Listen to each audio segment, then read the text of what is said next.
Halo dulur, jumpa lagi sama Mpuke Brewok.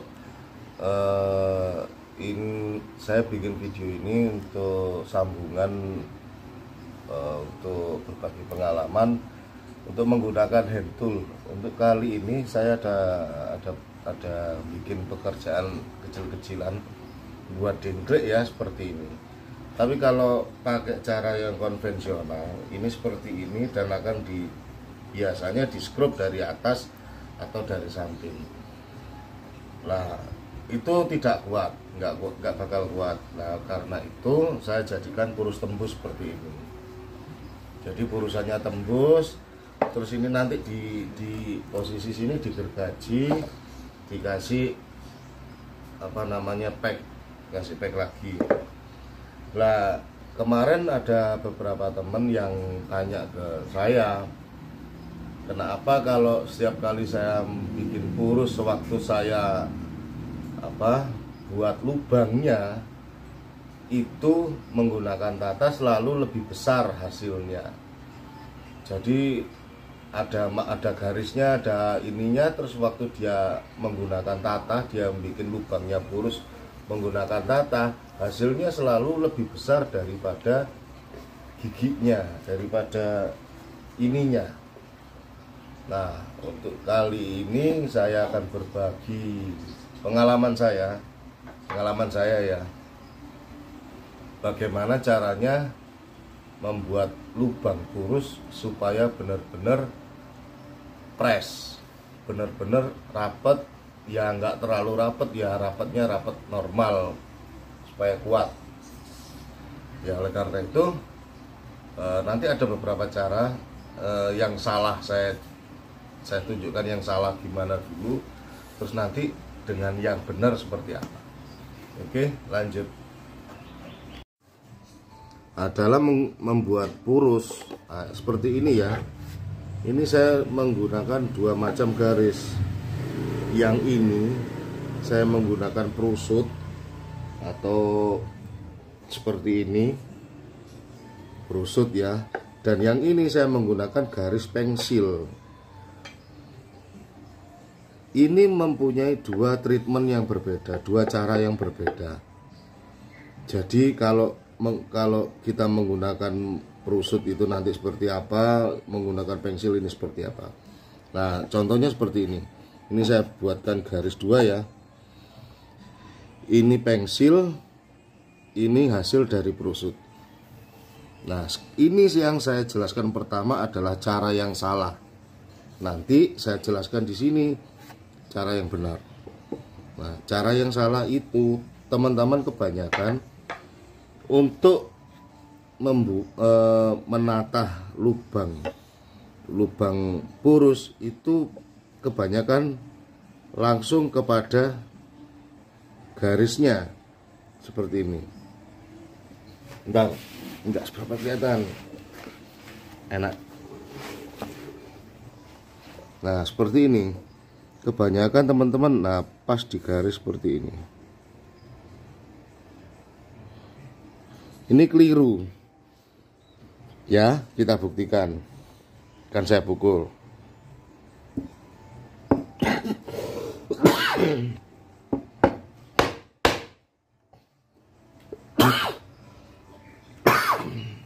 Nah, di sini kelihatan.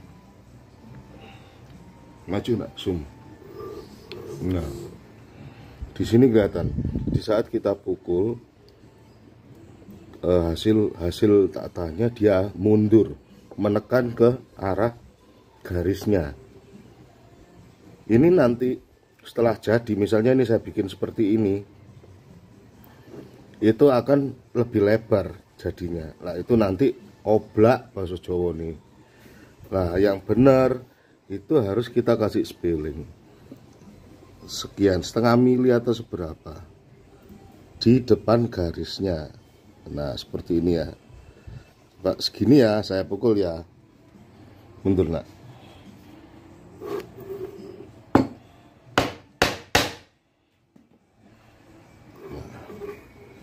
Hasilnya seperti ini kalau di depan garis, jadi ketemunya pas di garis. Malah kadang Kalau saya kadang itu saya agak maju sedikit di luar garis. Nanti setelah lubang itu jadi akan saya finishing, akan saya trimming ulang tipis. Jadi saya ambil lagi tipis supaya lebih presisi. Nah ini kalau untuk garis pensil. Nah sekarang saya jelaskan untuk garis ini menggunakan prusut. Sama begitu juga untuk yang menggunakan prusut. Ini saya ambil langsung dari garisnya ya. Oke, saya pukul.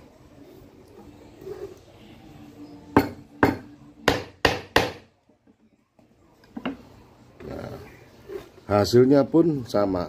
Dia agak mundur sedikit. Ini pukulannya kurang keras soalnya ini. Nah, ini goyang. Hasilnya sama. Triknya kalau garis menggunakan purus, ini kita trim dulu. Ini misalnya ini sisi luar yang bakal nggak dipakai, itu kita trim dulu. Nah, kita trim dulu. Karena di saat kita mukul ini tata, ini kan ada sudutnya. Nah di saat kita pukul sudut ini akan masuk dan akan otomatis mendorong ke belakang. Oleh karena itu kita trim dulu supaya hasilnya nggak keluar ke belakang. Nah seperti ini teman. Nah hasilnya seperti ini, bisa dilihat. Oke, langsung kita praktek ya untuk cara yang benar.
Fokusin ke sini.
Wes, stop cek.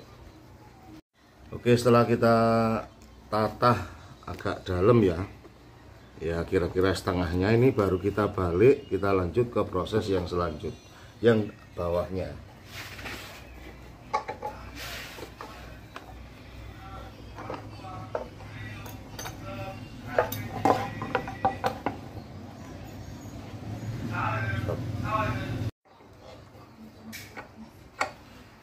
Nah, untuk sebaliknya ini kita lakukan hal yang sama. Agak ke sini nak, di sini. Agak maju ya. Nah, posisinya ini ke sini. Oke. Udah kelihatan?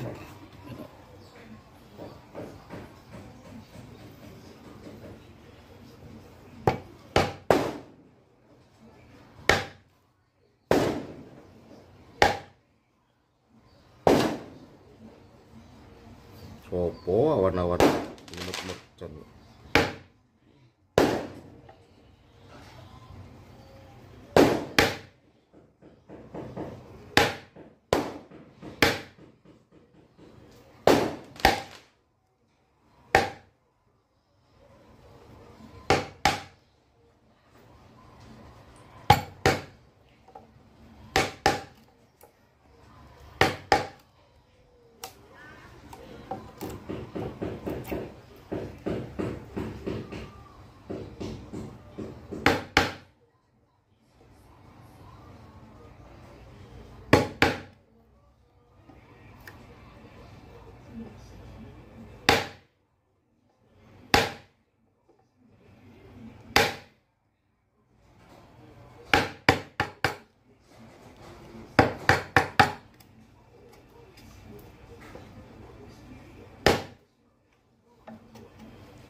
Yes, stop.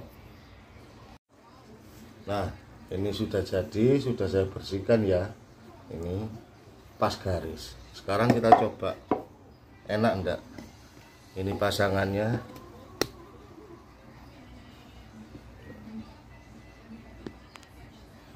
Ini pas. Coba di muter, di muter. Dilihatin muter. Sebelah sini pas. Ya, Pak. Sebelah sini kelihatan rapet banget ya. Coba di zoom ke sini, Mas. Pause dulu. Nah, di sini kelihatan benar-benar pas ya garisnya loh ini. Sebelah sini pun juga benar-benar pas. Ini. Coba kita masukkan ya. Kayak apa hasilnya?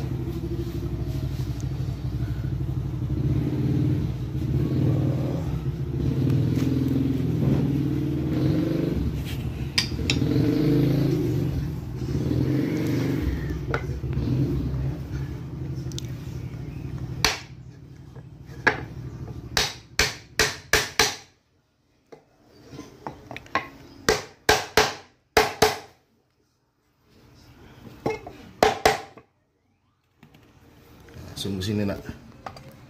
Nah, kelihatan benar-benar pas, benar-benar pas.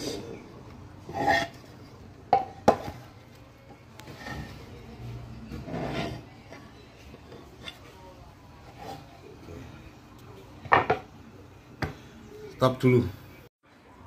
Nah dulur, hasilnya seperti ini. Jadi benar-benar rapet, enak. Ininya juga tidak goyang tuh, tidak seberapa goyang.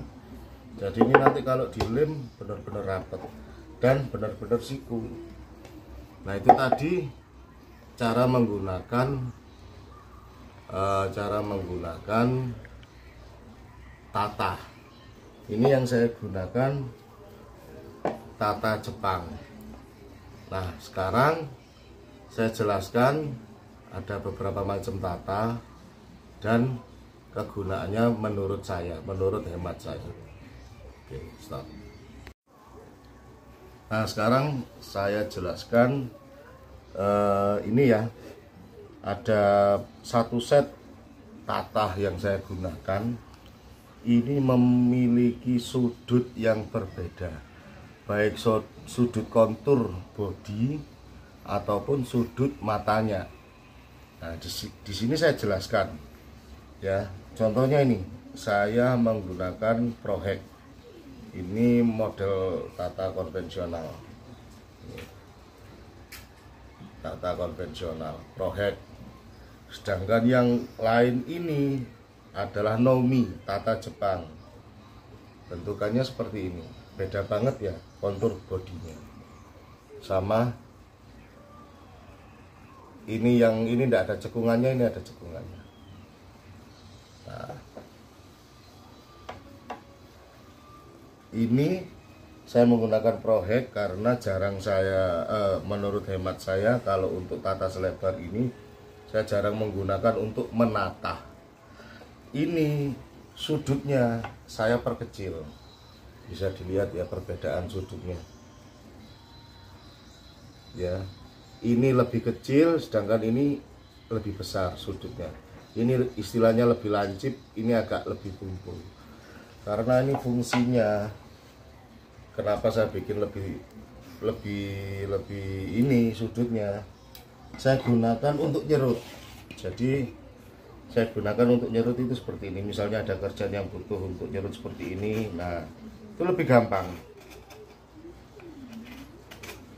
Kalau pakai ini agak susah ya, karena ini sudutnya lebih besar. Ini juga tata Jepang tapi sudutnya saya perkecil. Ini fungsinya saya gunakan untuk nyerut juga, lebih mudah.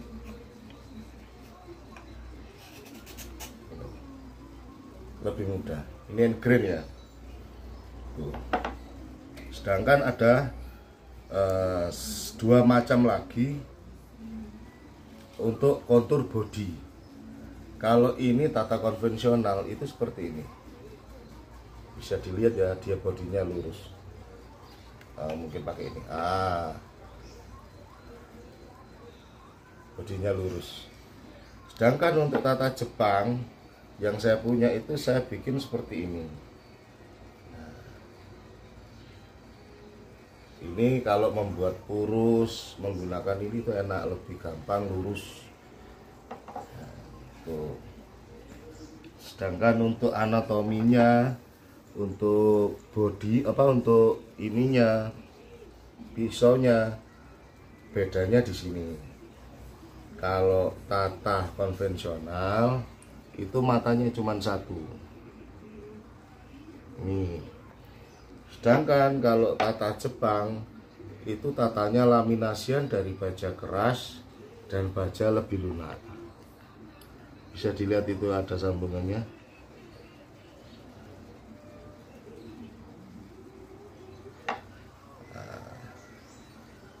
Kenapa tata Jepang lebih mahal dan lebih awet tajamnya?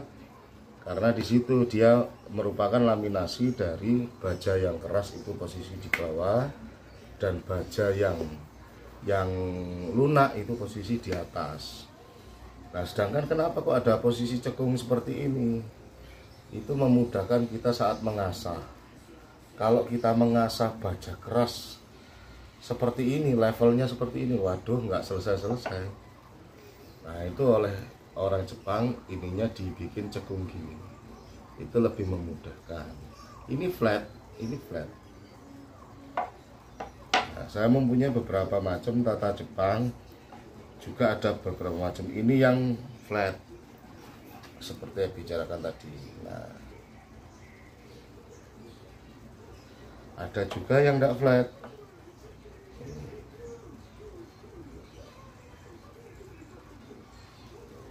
Mempunyai fungsi yang berbeda-beda. Kalau menurut saya lebih enak mana menggunakan tata Jepang atau tata biasa. Yang namanya ada harga itu mesti ada kualitas. Ini lebih mahal. Ini satu bijinya sekitar 300 sampai 400 ribu satunya ini. Sedangkan ini nggak sampai 100 ribu. Tapi kalau saya menggunakan tata konvensional seperti merek Prohek, ini selalu saya sepuh ulang.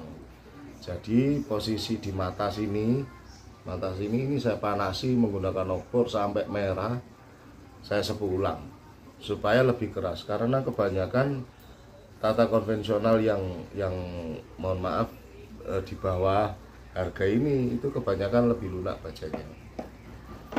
Sedangkan kalau dari tata Jepang tidak perlu kita sepuh ulang.